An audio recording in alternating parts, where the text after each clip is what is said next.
Commissioner Gordon, Bane has escaped.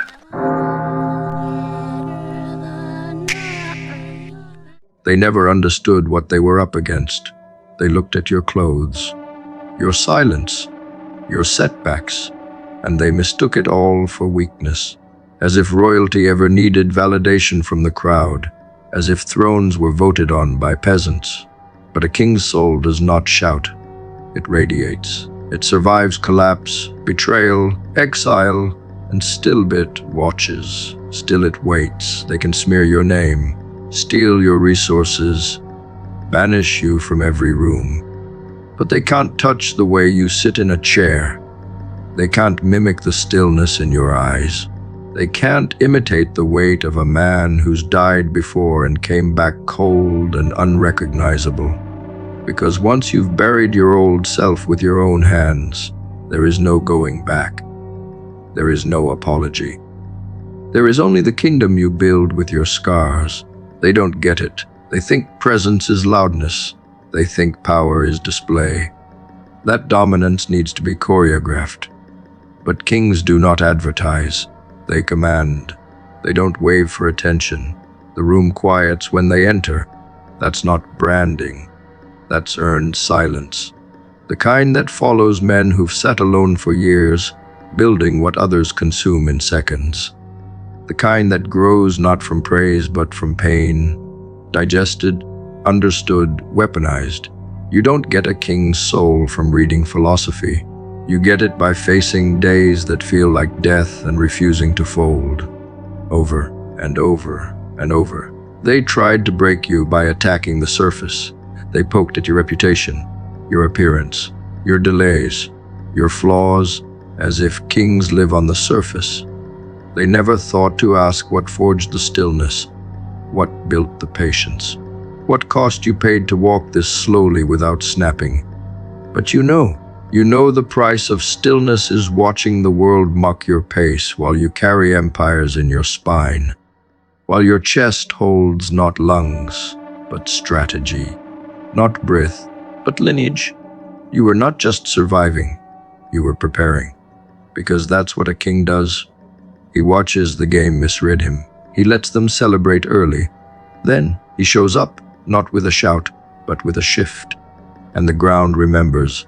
They expect kings to look pristine, perfect, flawless. They forget that most thrones were built in blood, mud, and exile, that the crown is not handed to the pure. It's taken by the prepared. You don't become a ruler by consensus. You become one by confronting what other men avoid. You look into the chaos and don't flinch. You sit in uncertainty until it obeys you. You don't pray for an easier journey. You become harder than the path. That's why they can't kill it, that thing in you. It's not your charisma.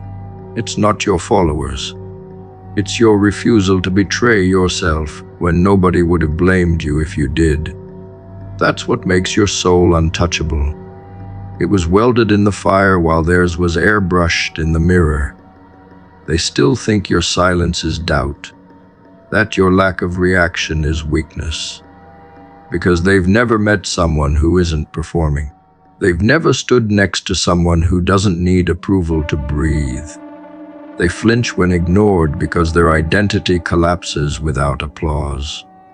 You don't flinch.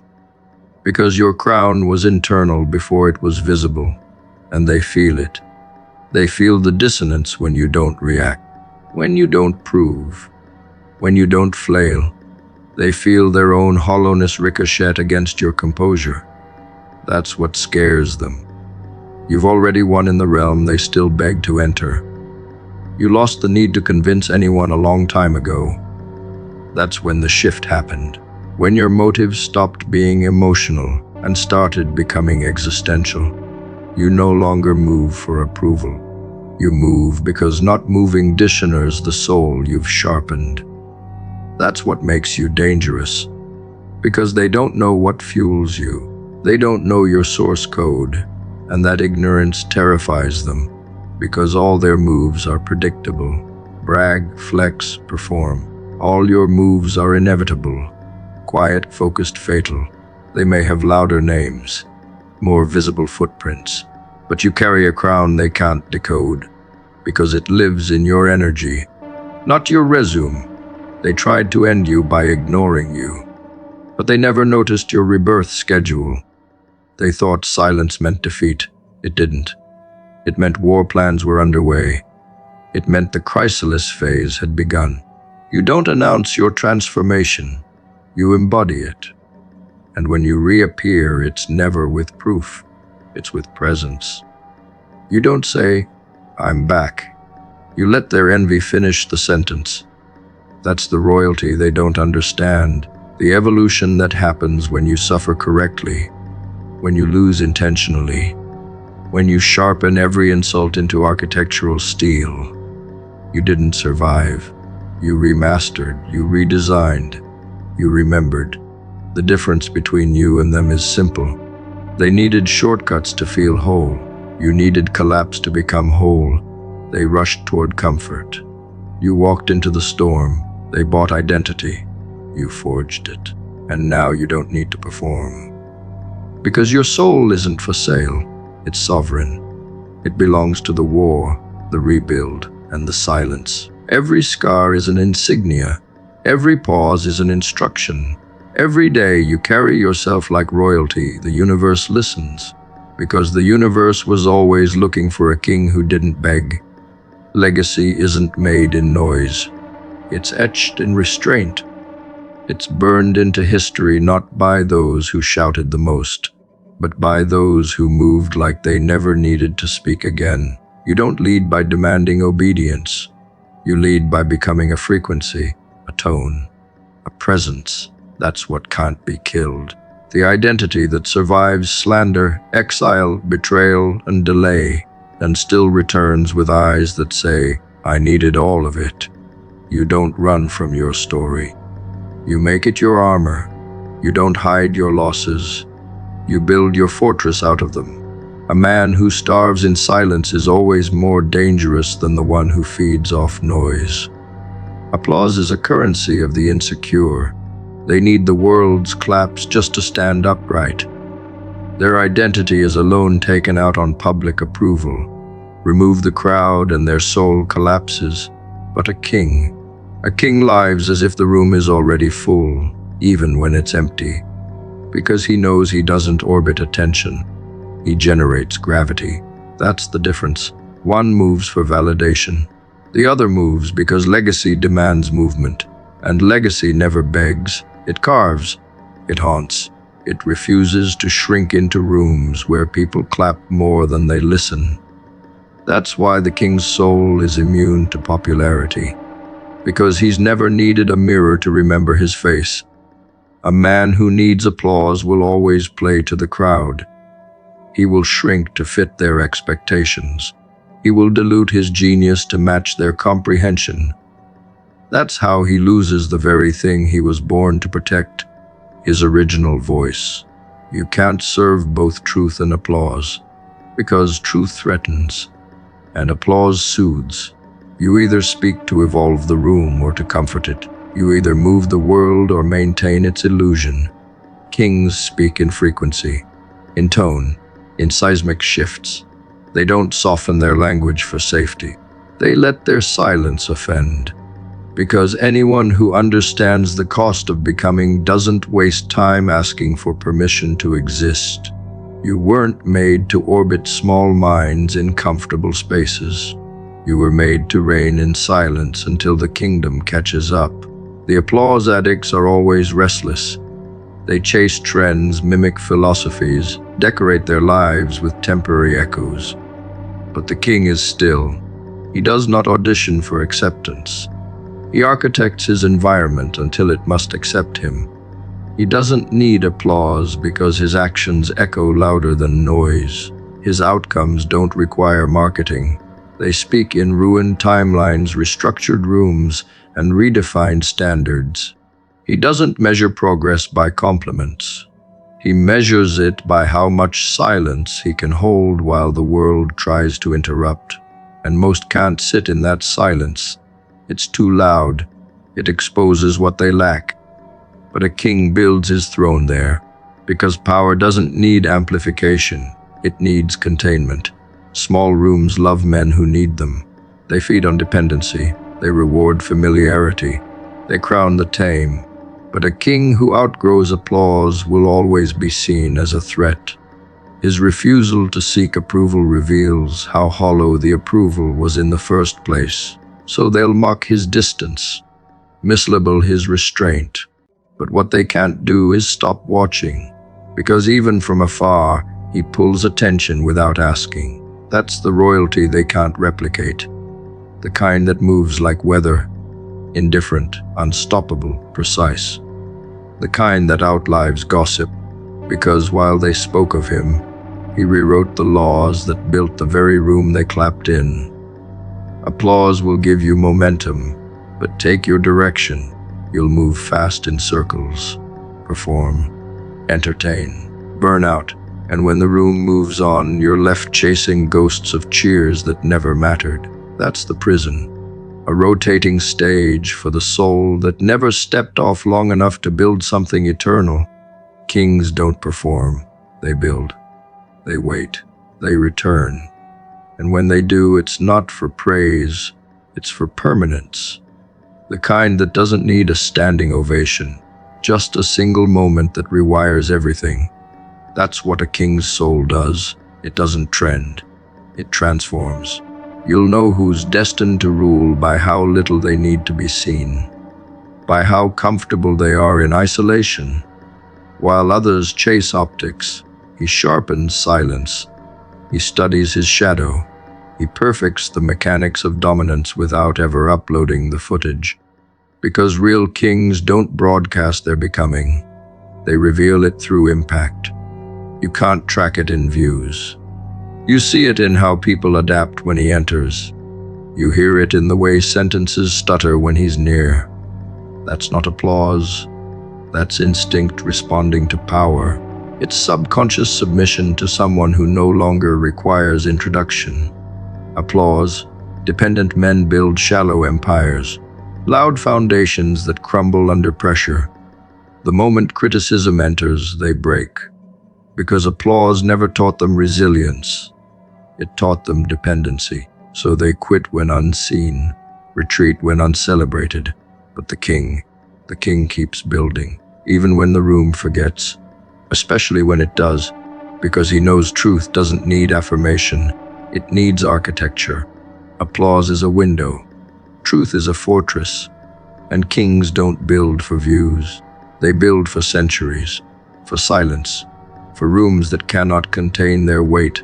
A soul too dependent on applause never meets itself. It becomes a reflection of reflection, a copy of the crowd's desires. That's why the king's soul stays untouchable, because it was carved in solitude, in exile, in rejection. He faced the absence of applause so often that he became immune to its spell.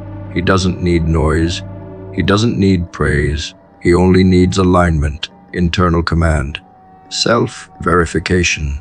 And once you own that, you own everything, because you're no longer owned by anything. When you remove applause, you find your truth. When you no longer care who's watching, you start moving like someone who's not afraid to vanish.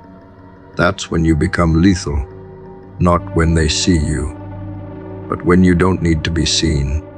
That's when your movements become unpredictable. That's when your growth becomes exponential, because now you're no longer orbiting the room.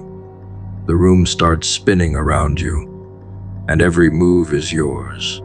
Every pause is loaded. That's not charisma. That's the gravitational pull of someone who crowned himself long ago.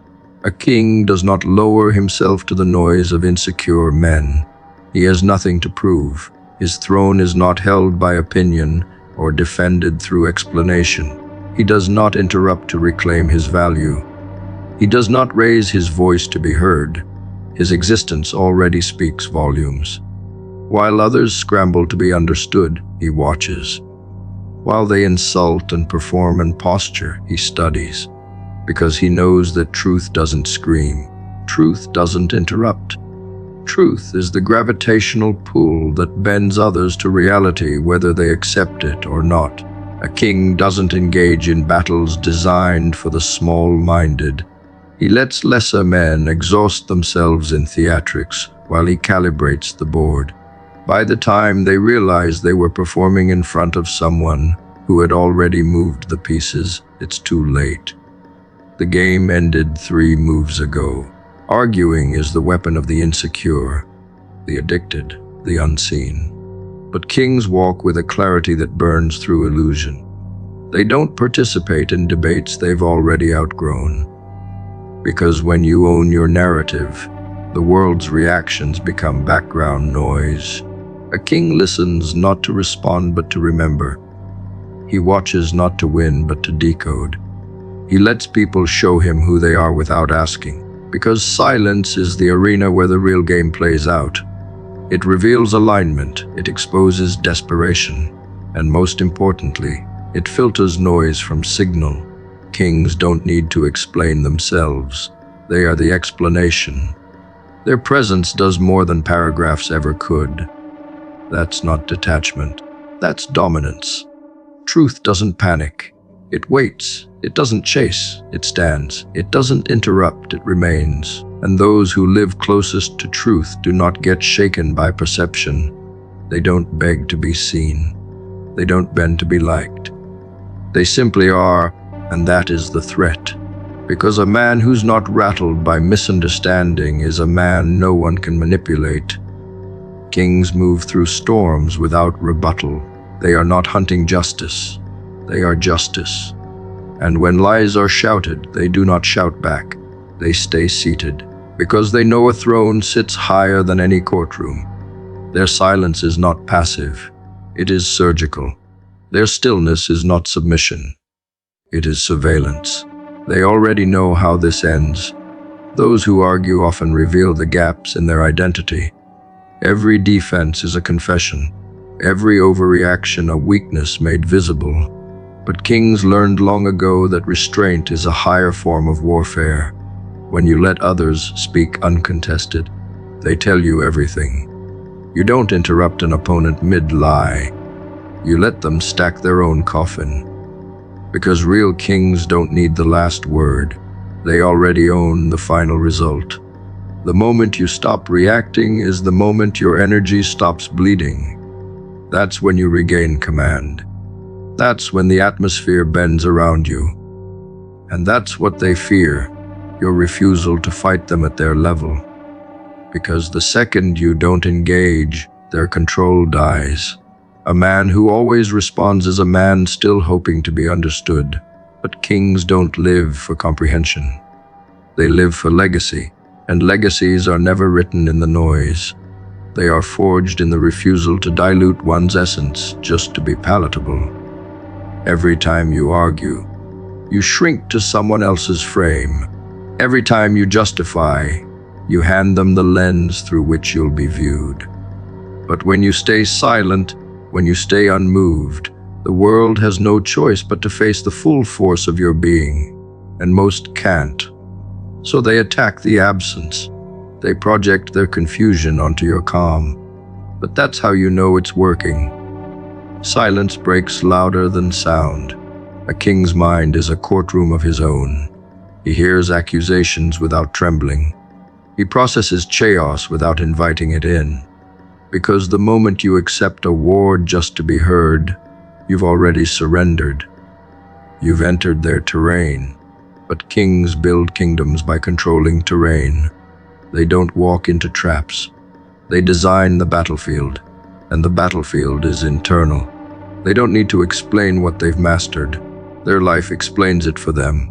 Their habits, their outcomes, their gaze. All of it testifies. All of it says more than their mouth ever could. Because when truth lives in your body, you don't need slogans. You are the signal. You become untouchable when you stop needing to win every encounter. When your presence alone becomes the final statement. When your calm is so calibrated it feels like violence to the uncentered. That's the gravity of a king. He walks into a room and speaks last. not because he can't speak, but because the room rearranges itself while waiting for his sentence. That's how power works. It is never broadcasted. It is felt. And people sense when they're in the presence of someone who doesn't flinch, who doesn't need agreement to proceed, who doesn't depend on others to confirm what he already knows. Let the fools talk. Let them write essays. Let them project, scream, and squabble. That's the noise of men still trying to matter. But the king does not try. He simply exists in full alignment. Every move premeditated, every breath deliberate, every silence loaded. He doesn't care to be declared right. He cares to be right when it counts. And the only scoreboard that matters is built in solitude, built in patience, built in results no one saw coming because they were too busy arguing while he was building. That's why kings move silently, because impact roars louder than any defense ever could. Defending your truth means you've still not embodied it. A king's soul doesn't fight for recognition. It removes itself from environments where explanation is required. It builds temples out of time. It shapes history through refusal. And most will never understand this because they're addicted to noise. But kings are addicted to alignment, precision, silence. So they leave the conversation. They keep walking. They keep rising. They let the world misunderstand until the throne is visible, until the empire is too undeniable to deny. Spiritual resilience is not a robe and a mantra. It is not a shallow smile at chaos or a gentle whisper in front of collapse. Real resilience is forged in the furnace of exposure. It's the clarity that survives impact. It is not peace without war. It is peace after war. Peace that stood its ground when the sky turned black and nothing made sense. The resilient soul isn't calm because it hasn't been touched. It's calm because it knows where the blow lands and refuses to flinch. It sees clearly not because life is soft, but because it has sharpened itself against every lie life dared to hurl. And it wins, silently, because its weapon is not noise. Its weapon is precision. You can dress it in silk. You can sell it in slogans. But when the pressure rises and the curtain falls, only the real ones stand still. They don't sway with trends. They don't tremble at insult. They don't collapse under misjudgment. They remain. Because their roots were grown in solitude. Their sight was trained in storms. Their breath was measured through grief. And now clarity is their baseline. They don't need to defend it. They've buried too many selves to reach it. That's why no one can take it from them. It wasn't handed. It was paid for in silence. Softness isn't spiritual. It's often an escape. A comfortable disguise for avoidance. Real spiritual resilience is the decision to see, even when the truth punches through the bones. It's holding your gaze steady when illusions crack. It's refusing to explain yourself to minds that never had the range to understand. Most people run when that clarity arrives, but those with spiritual depth stay seated. They let the illusions collapse around them. They let the roles burn. They let the masks rot, and then they rebuild, not from ego, but from essence. Their actions aren't performance. They are precision distilled from fire. Clarity under pressure isn't just a trait, it's a consequence. You don't earn it with books or chants. You earn it by not folding when everything inside screams to retreat. The moment of break becomes the moment of birth. The moment your beliefs get tested. That is the moment your clarity either steps forward or disintegrates.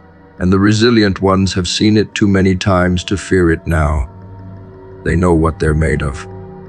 Not because someone told them, but because they've stood in front of their own doubt and didn't move. That stillness under siege, that spiritual violence. They don't chase peace, they become it. They don't force stillness, they are it.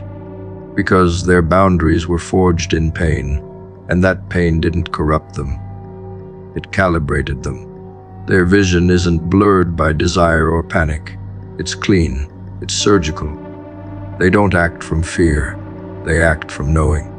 And when others lose their center, these men expand theirs. Not because they're superhuman, but because they've practiced detachment in hell. They've lost things that would have shattered others, but they stayed upright. They stayed intentional. And now life bends around them. You want to see the truly dangerous ones. Find the man who never rushes, who doesn't beg for understanding, who smiles with no agenda. That man is not passive. He is not confused. He is calibrated. His soul has nothing to hide behind. He doesn't reach for validation because he doesn't need protection. His resilience comes from alignment, not armor. He has faced himself too deeply to be moved by temporary storms. His calmness isn't quietness, it's command, and it echoes in every room louder than any shout ever could.